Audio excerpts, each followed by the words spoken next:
Salut à tous, bienvenue dans cette nouvelle vidéo crypto. Je suis très content de vous revoir et depuis la semaine dernière, je sais pas si vous avez suivi un peu, mais ça a stagné un peu et puis là ça commence un peu à baisser. Donc là je sais pas si vous voyez cette superbe montagne du Bitcoin là. Je pense que c'est pareil pour les autres, hein. Pour les autres cryptos, là vous voyez. Cardano, Solana, c'est pareil, hein, c'est là. Ouais, ça fait l'effet montagne là, ce que vous voyez là. Mais ouais non, c'est à cause de tout ce qui est toutes les nouvelles qu'il y a eu par rapport aux exchanges, même encore l'inflation, hein, l'inflation, etc. Parce que on peut dire ce qu'on veut, mais la crypto suit vraiment la bourse, hein, parce que quand la bourse montait, je sais plus, non, début de semaine ou ouais, la semaine dernière, la bourse montait plutôt pas mal et la crypto allait plutôt bien. Donc c'était plutôt haut, je dirais, c'est sur cette courbe-là que vous voyez là. Et quand la bourse commence à aller moins bien, et là ça devient comme ça en fait, même pour la crypto. Donc on peut dire ce qu'on veut, mais moi je trouve personnellement que ça suit quand même la bourse quoi, hein. Ouais, le marché de la bourse quoi. Et donc pour moi, ouais non, il suffit qu'il y ait des bad news, des mauvaises nouvelles et la crypto, ben ça chute, hein. Après, par rapport à la semaine dernière, je crois que c'était 21 000 ou 22 000, quelque chose comme ça. Je m'en souviens plus très bien. Donc c'est resté à peu près dans ces, on va dire dans la partie 20 000 jusqu'à 22 000. Donc c'est resté dans ces eaux-là. Mais à mon avis, ouais, c'est ça, on va dire que c'est plutôt une tendance baissière. Après avoir, hein, on sait jamais ce qui va, ça se peut là demain ça va remonter, mais on va toujours tout prévoir. Mais je pense que c'est quand même ça va, moi je pense que ça va baisser un peu quand même. Là on peut voir par rapport à la semaine dernière. Là vous voyez, hein, c'est remonté, tac tac tac. Ouais, c'est ça, hein, 21 000, ouais, c'est ça, 21 000, quelque chose comme ça. 21 700, et après c'est redescendu, bam bam bam, tac tac tac, et là, ah ouais, ça a redescendu en dessous de 20 000 même.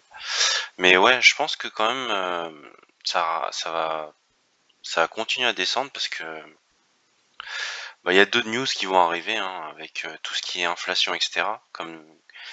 Comme toujours, là, avec tout ce qui se passe, ça va toujours, enfin, c'est la tendance est plutôt baissière de toute façon. Pour moi, je trouve, c'est plutôt baissier. Donc après, à vous de faire votre propre idée là-dessus, mais pour moi, ouais, je pense que ça va baisser, hein.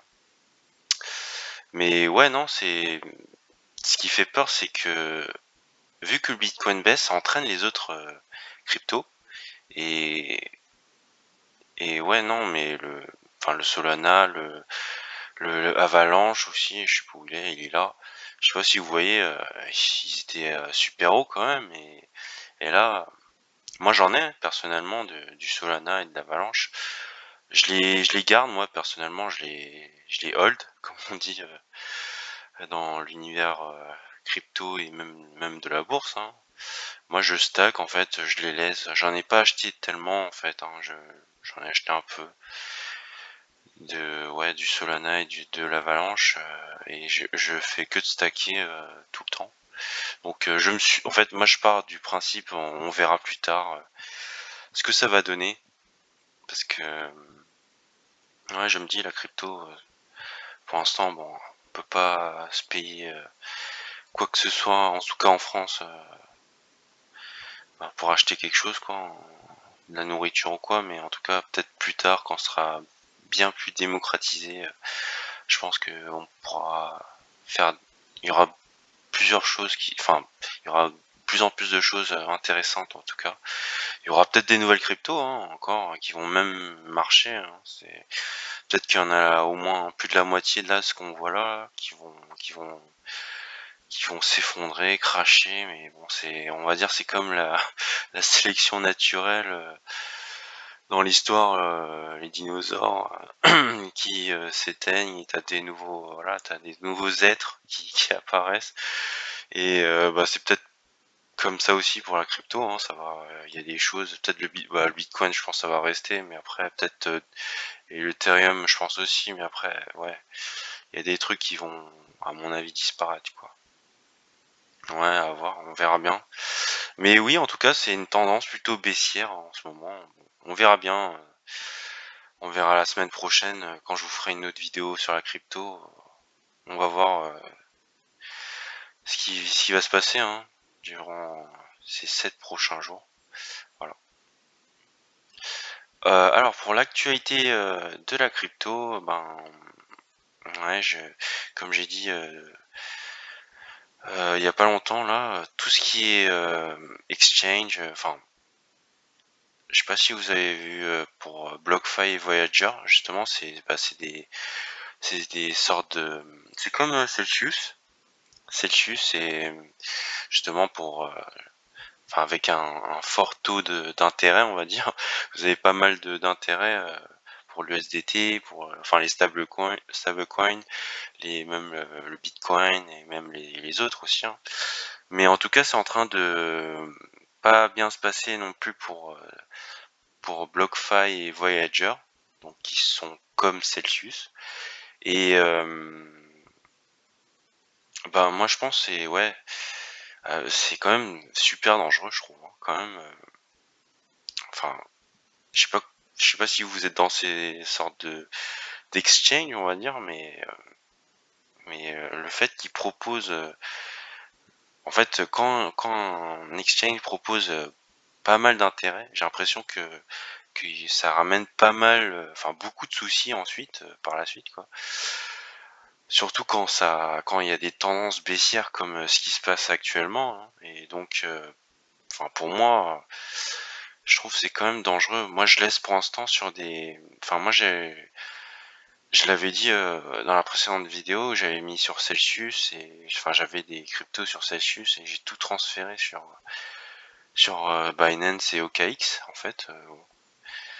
Vous allez me dire c'est pas forcément l'idéal, mais bon, je me dis c'est quand même l'exchange enfin Binance c'est quand même l'exchange la plus peut-être la plus connue et peut-être pas la plus sûre ou quoi, mais bon la plus connue, et je pense que non, j'ai quand même confiance, même si la confiance dans la crypto c'est un peu compliqué en ce moment, mais non, je pense que c'est, enfin j'espère en tout cas, je croise les doigts qu'il n'y aura pas de problème avec Binance, mais bon, c'est toujours pareil, hein, il y a toujours un risque, il faut toujours mettre l'argent qu'on est prêt à perdre, et puis ensuite chacun fera son avis sur tel et tel crypto, ça, je pense chacun voilà a son propre avis là-dessus, et puis ouais, non, faut toujours mettre ce qu'on est prêt à perdre en tout cas.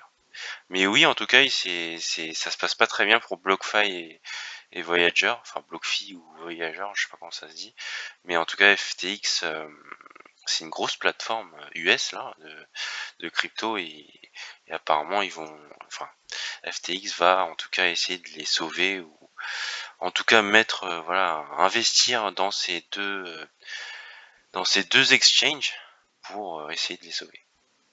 Mais en plus, peut-être que s'ils les rachètent, bah, ça va faire grossir FTX encore plus, parce que je trouve que c'est déjà quand même gros, hein, BlockFi et Voyager, je connais pas très bien, mais FTX, je sais qu'il y a voilà, celui qui est le PDG, on va dire, de FTX, il a bien réussi dans la crypto, il était là au tout début de la crypto, donc, mais en tout cas, ouais, il fait une bonne affaire, en tout cas, si il achète, on va dire, entre guillemets, les deux exchanges.